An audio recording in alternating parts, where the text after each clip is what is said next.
Welcome to the podcast where something is amiss, something is a mess, and we'll discuss some things MS, multiple sclerosis. This podcast is meant to tell the stories of those living day to day with MS, from before they were diagnosed, getting that diagnosis, the aftermath, and where they are today in their journey with multiple sclerosis. And now, let's get on with the show. Welcome to Some Things MS. Welcome, everybody, to a podcast about MS. It's called Some Things MS. It's all about when something's amiss, when something's a mess, and all things MS. So I appreciate you being here, and I appreciate the person that's joining me as my first guest with MS, Heather Salisbury. Thank you so much for joining. I'm thrilled to. Thanks for asking me. Yeah, so we're going to jump right in. Again, the goal of this podcast is to talk to folks, and not just folks with the MS, but also people like Heather and I were talking just before that are supporting MS for no reason at all. People who are in, working to research, people who are at the society who are organizing the events that we support for fundraising. So a lot of activity and a lot of good future content coming up. But today we're talking about somebody who's living with MS. And so Heather, let's just start with just maybe a quick intro about yourself, and then we'll dive into the topic at hand. Sure. Obviously, a Gemini who enjoys long walks on the beach. It's always important to get that out there from the beginning. Pina coladas, Uh, yep, of course. yeah, and getting caught in the rain, the whole thing. I am many, many things, but I am a person who's been living with MS since 2011. Prior to that, I was a responsibly reckless 20-something-year-old who was working in law enforcement, working overseas, working in every environment you could imagine. A very avid traveler and adventure sport enthusiast.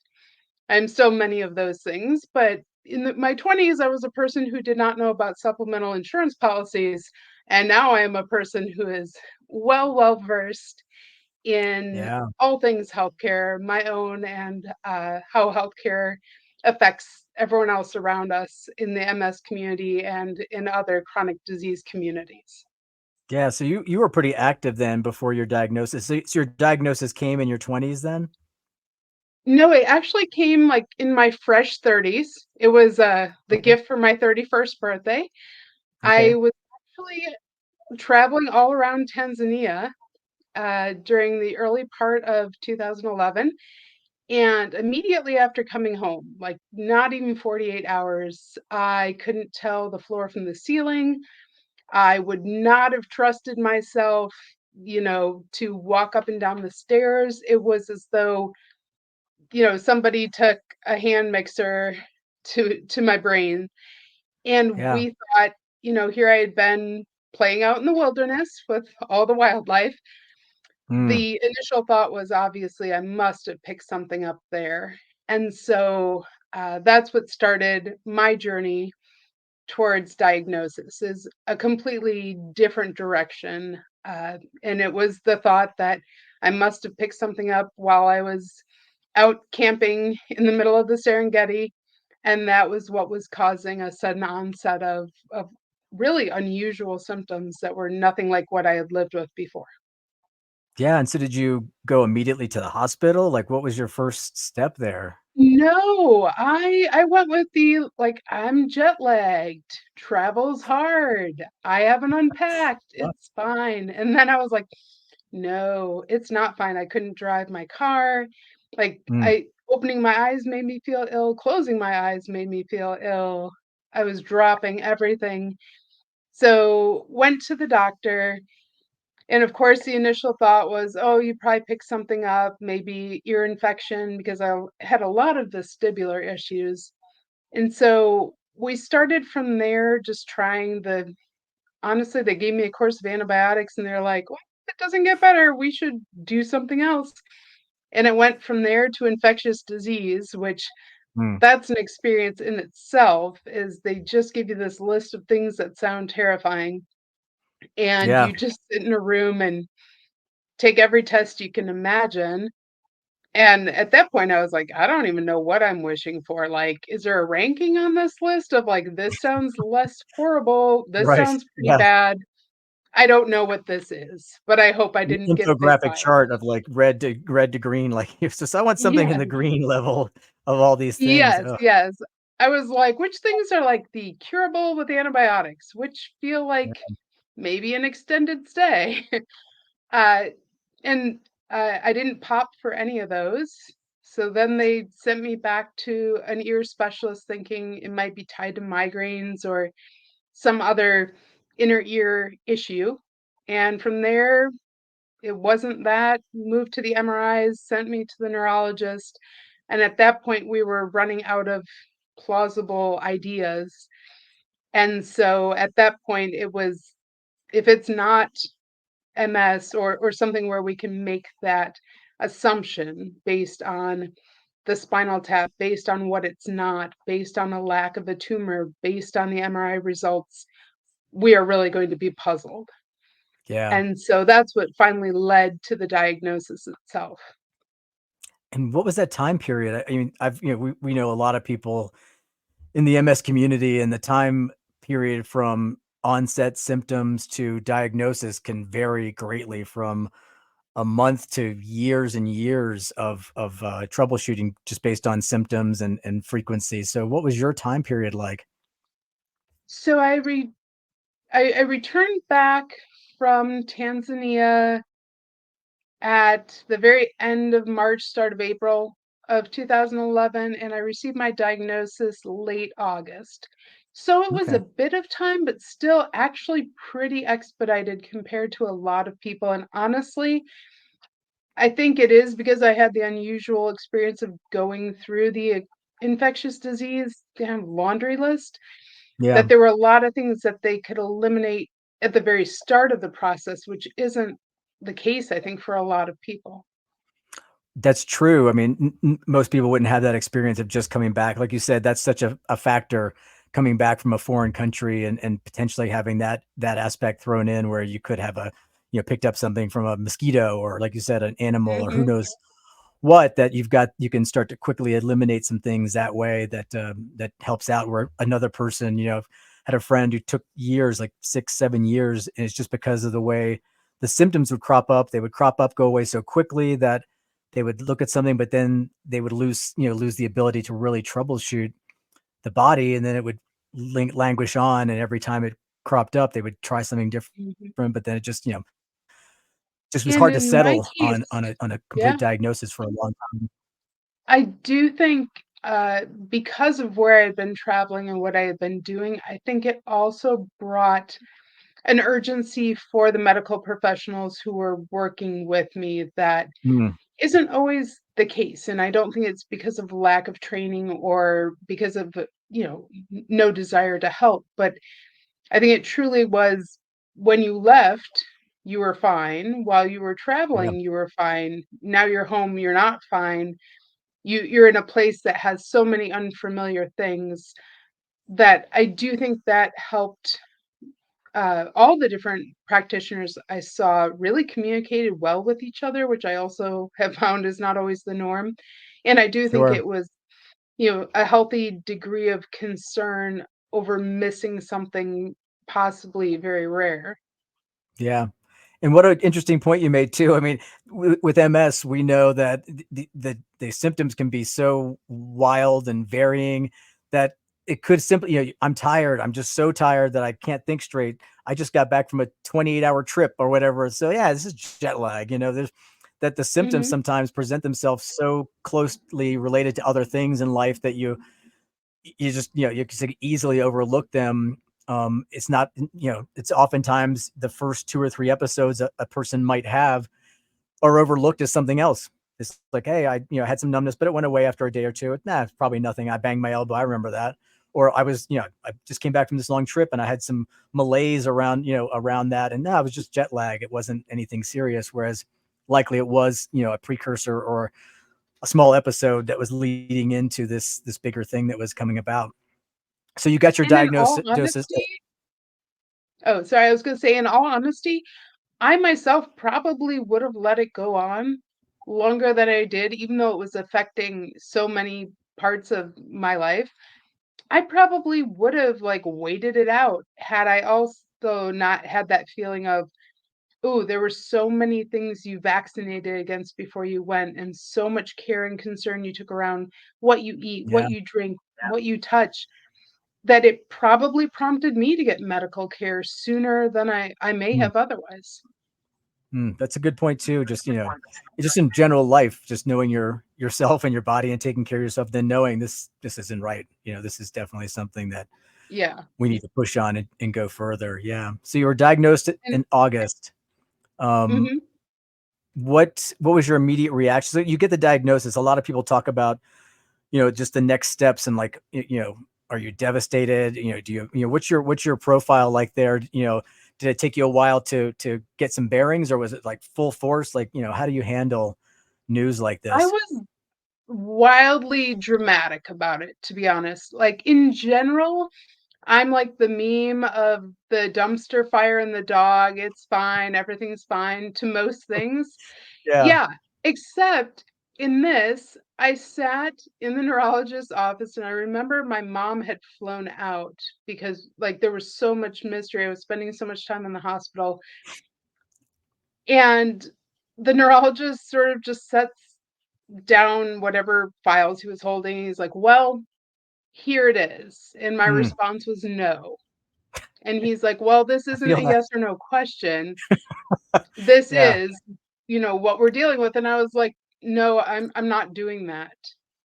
Mm, And so I sat while, my mom asked questions, while I half listened, and he handed me so many glossy brochures from all the different drugs, and he's like, "I want you to take time, look at these options, and then we're gonna meet up in a couple days and let's talk through which treatment you're going to do." And I was like, "You can keep these, I'm not doing it." So mom, like being a mom, scoops those up. We go home. I remember I stood in the kitchen very dramatically and I took all of them and I threw them on the floor and I said, "No, I'm not doing it. I'm not doing it." And then mom left. And then I went to the airport separately and booked a flight back to a city I used to live in and ran away. I ran away from my wow. own home and just called some friends. I'm like, "Hey, I'm in town," and proceeded to hang out and party and not tell anyone why I was there. And the neurologist called me and he's like, "Hey, you're supposed to be here for your appointment. Where are you?" I was like, "Milwaukee." He's like, "Why?" I was like, "Because I want to." I mean, I reverted back to being a petulant 17-year-old, and he's like, "We have to talk about this. Are you coming back?" And I said, "I'm coming back when I'm ready." So I was Yeah. ready like a day and a half later because, I still had a job and a budget. Right. And then There's when a I there's came there's a finite there's a finite limit to your running away ability. Yeah, yeah, it turns out I was like, "Okay, we're gonna go as far as the Midwest, and then I guess we'll turn around and come home." But then I did go back in and, dealt with, okay, what's the plan for treatment? But I remember having an attitude I wish I didn't, which was I Mm, thought of all the people I could wish this on, all the reasons it shouldn't be me, and all mm, the people who I thought it should be. And it took me quite a bit before I moved to the part that you don't have to wish it on another person. You can just wish it wasn't happening. yeah. And when I got to that point, then I moved into a place where I actually reached out to some people and told them and was willing to be open to a support system, was willing to bits and pieces learn about what was going on, take some level of control and decide how I was going to proceed with that day, that week, that month. But it took it took me a bit of time to come around to the fact that this was here. I was going to live with it and I had as much control as possible around how I was going to do it. Would you say that was a couple months? Was that a year's time? I know the the the Uh, the trip to Milwaukee was like the next day, but Okay, yeah. That but after that, what was that time period like? it was Leading up to probably a that. solid 6 months that I other than Mm, my best friend and my family, I didn't tell anyone. I didn't want anyone to know. It wasn't that I was ashamed or upset, but I just didn't wanna acknowledge it, and so yeah. I kept it to myself, and actually, now I laugh at it in true Heather fashion. I decided one day I got in touch with an old friend from high school who I knew was living with MS, Mm, and we decided we're like, "We're gonna have a walk team."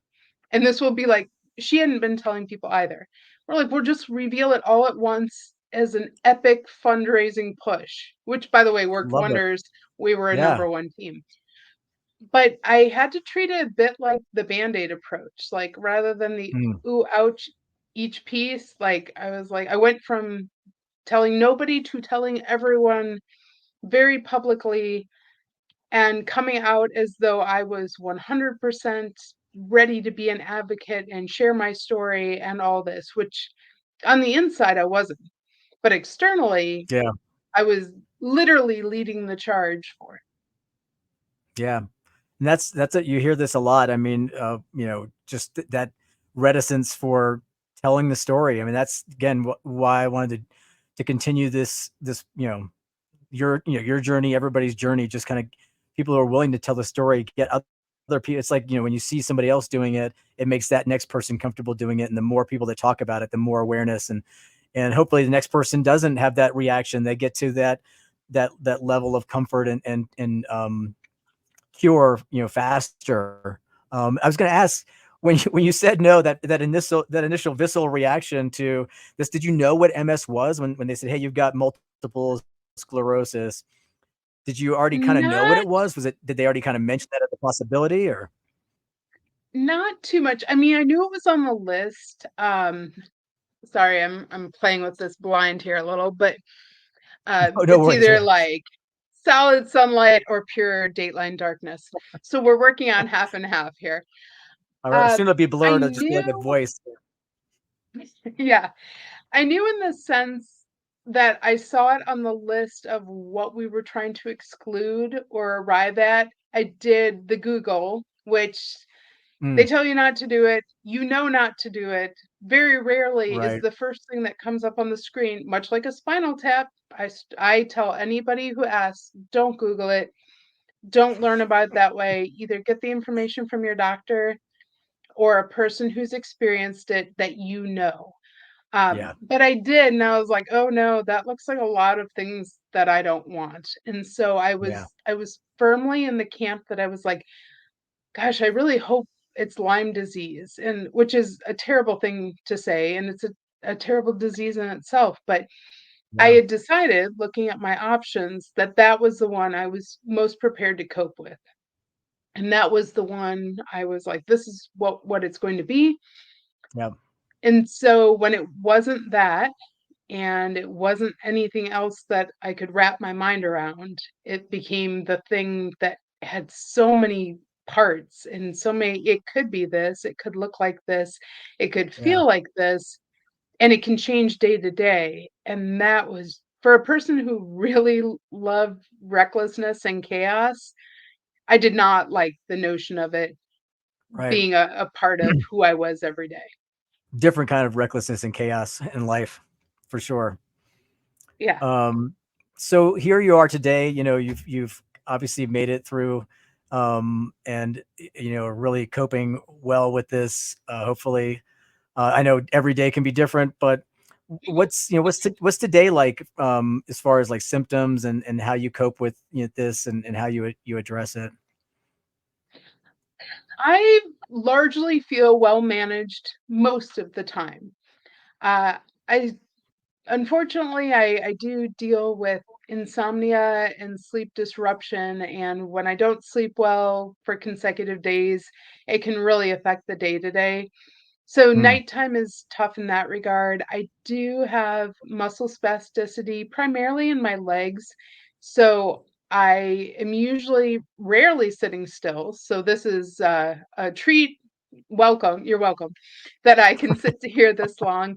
I'm one Yeah. of those people, standing desks were made for me, getting out, Mm, sunshine walks, because yeah. the more I don't move, the more it's as though my body locks up.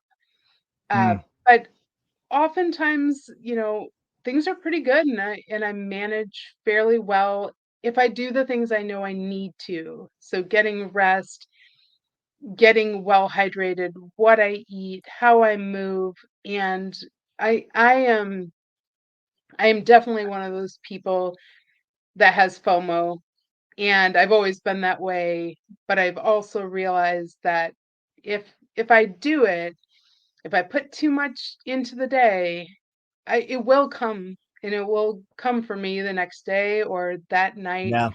It, it's a bit of a running joke in my family. When I was a kid, my mom was like, no more than two sleepover nights in a row because Heather becomes difficult and or she'll get sick or I was crabby. And the rule Right. still applies now.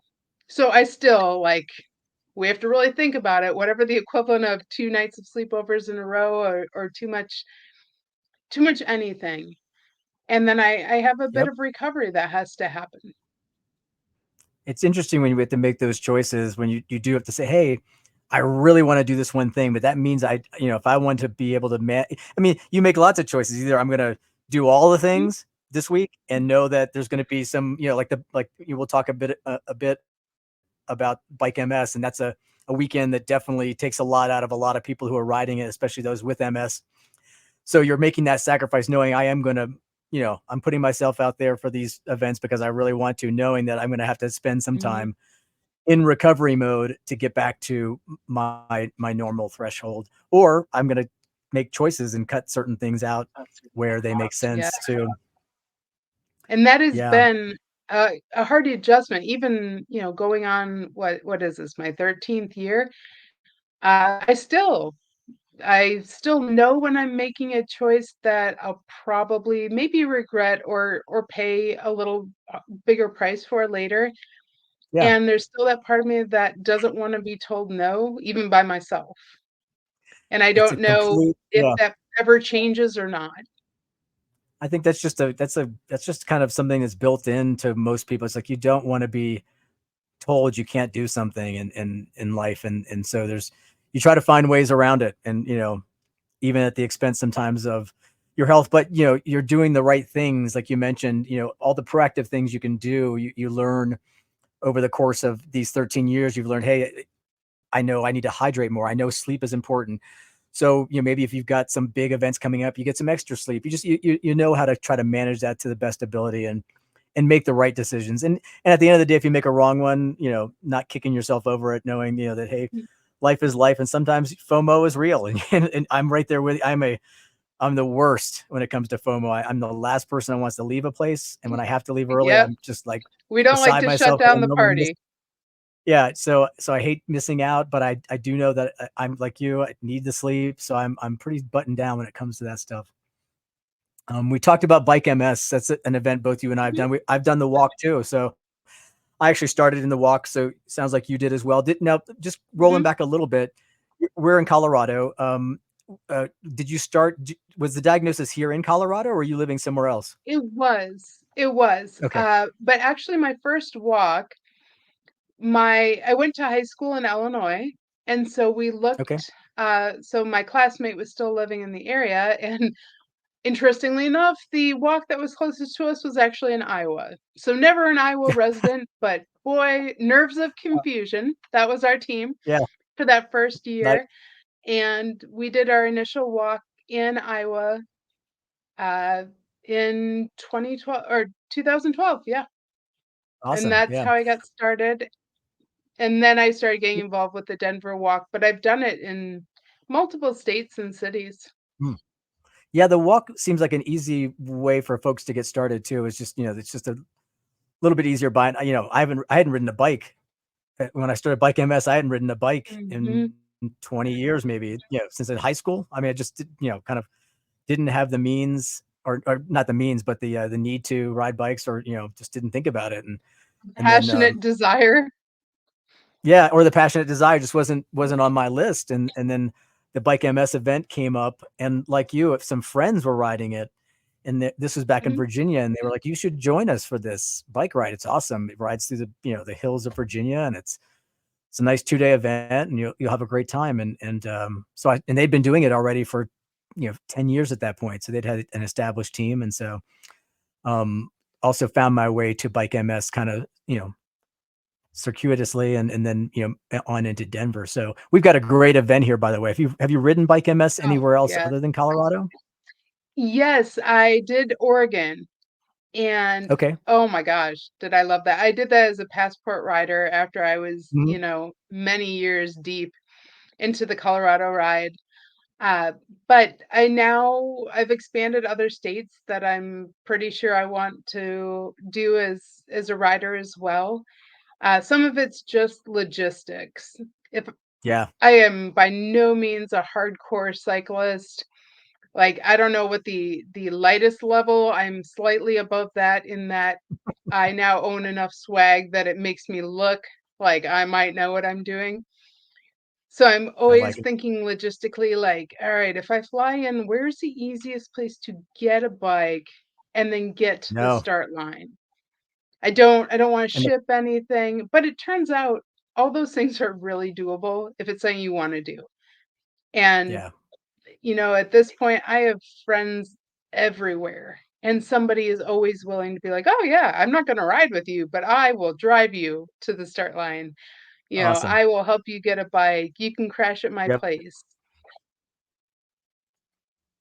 So what's on the bucket list? I know I'd love to do like a coast ride, like either Florida or Oh, California. How about yeah. you?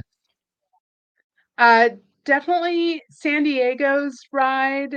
And actually, there's a part of me that really wants to do New York City, which I don't think I would have ever said, but the thought of being able Yeah. to bike through the boroughs and have roads closed, one of Yep. my biggest fears, aside from like we're riding how far and how long, and like there are no like cocktail, like it's not like golfing when there's a drink cart, like there's not one.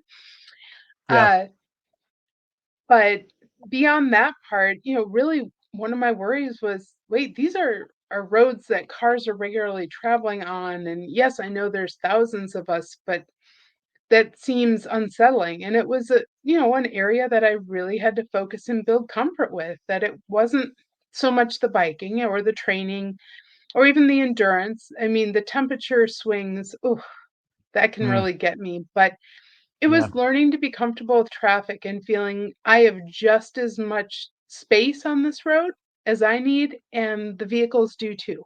And there's Yeah. support for me. And that once I got past that, that was one of my big hurdles. Yeah.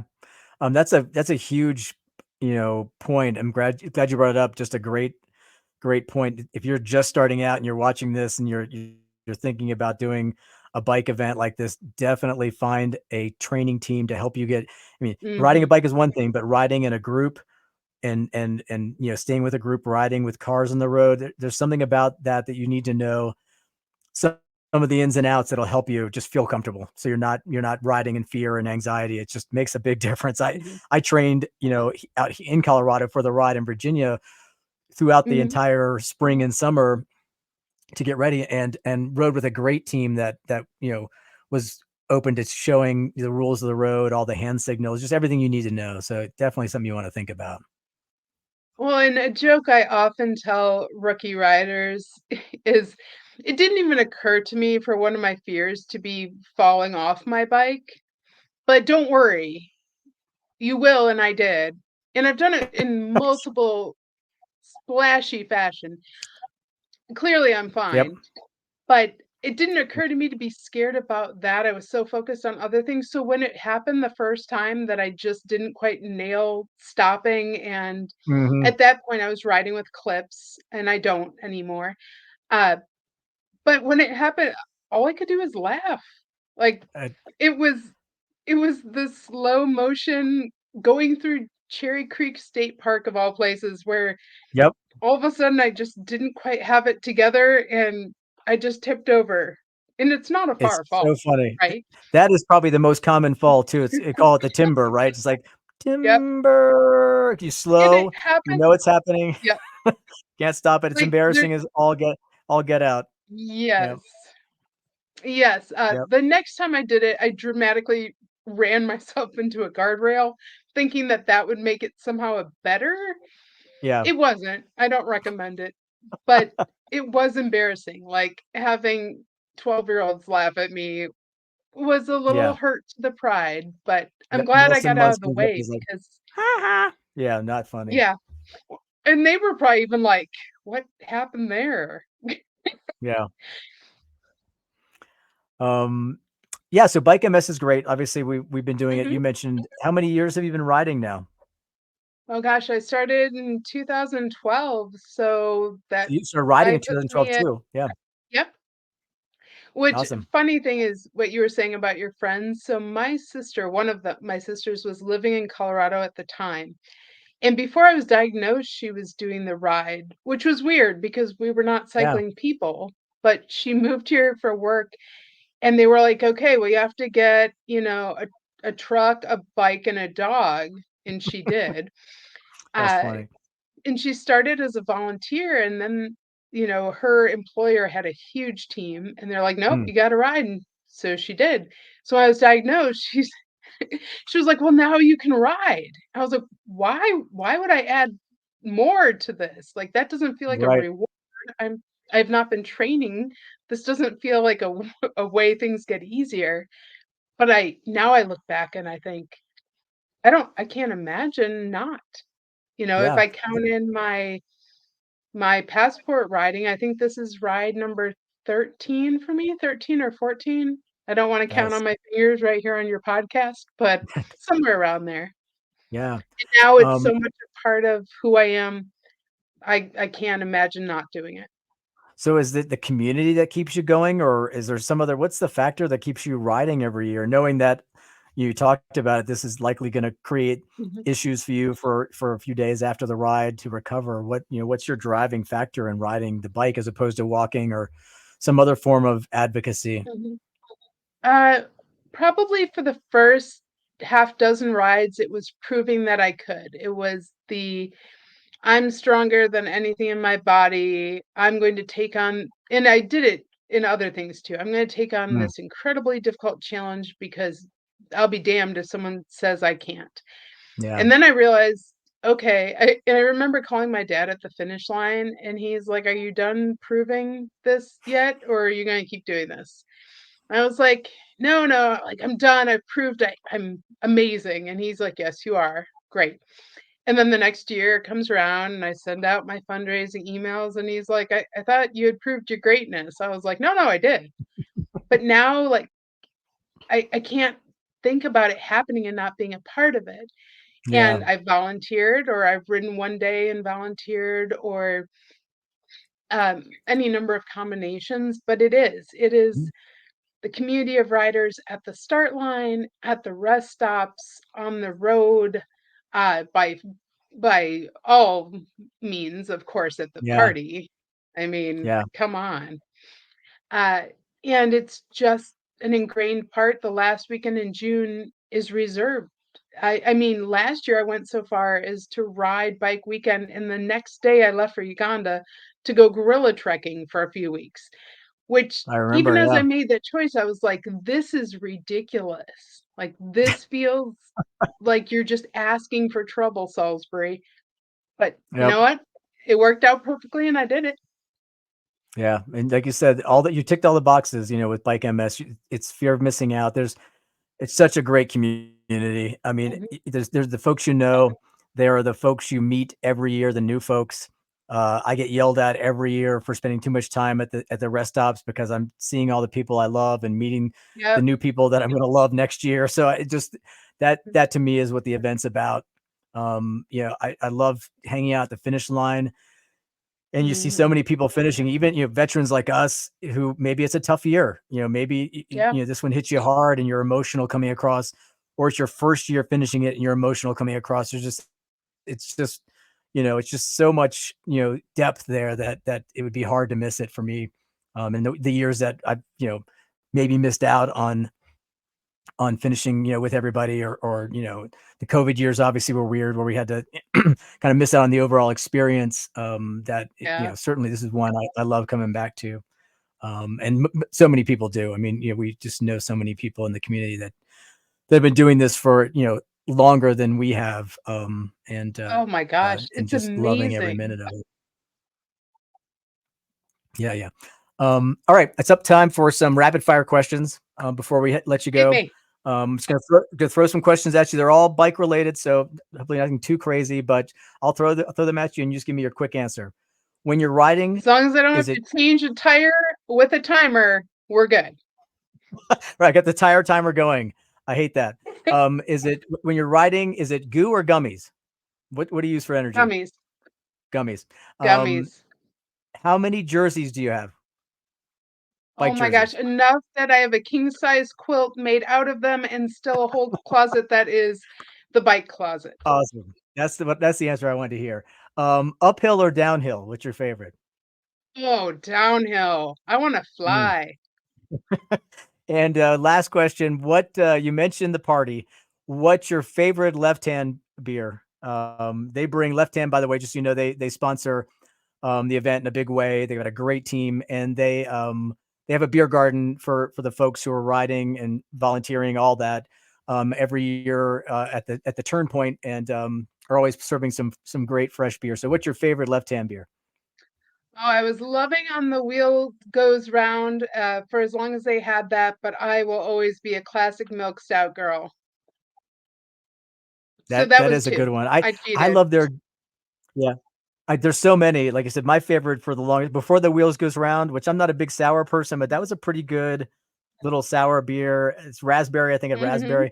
I love mhm. their juju. They had one called juju, which was ginger. Oh, the good juju. Good juju, Yes. yeah. I don't know if they still brew that one, but Mhm. that was my favorite for a long time. And then the milk stout is just a classic favorite of mine too. Cool. Well, I appreciate having you on, Heather. Like I said, I think the more we tell these stories, the easier it gets for other people, and it helped me out, in my beginning. It sounds like it helped you out too. Just telling your story over and over again just makes it, it dampens it down and makes it real for somebody else. And so I appreciate having you on here and look forward to seeing you on the road pretty soon here. It's going to stop snowing and it'll be time for 100%. training.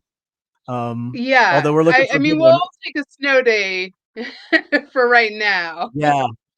I say we're filming this now, when we're looking at like anywhere from 1 inch to 36 inches of snow in Denver. They don't quite know yet. Yeah. And you're not here, but it's coming. Um, No, I picked a and great time to spring break in Illinois, and it's rare you would yeah, say that in March, but, right, it's exactly, much right. nicer here. I'll also mention that we're filming this during MS Awareness Week, and so it probably won't air this week, but just know that both Heather and I are doing our part to keep people aware of MS during this, kind of set aside week for folks to really show emphasis on and get the word out for fundraising, for treatment and for cure. So again, really appreciate having you and look forward to seeing you soon. Sure, and I think it's important to mention we did not plan the matching T-shirts, we're just Oh that yeah, in I tune. forgot. You Yeah, ride bike exactly. long enough, you won't even know it, and you'll show up in the same shirt. And I now I'm going back. Thanks, It's like a Bobby. PSS, by the way. PSS.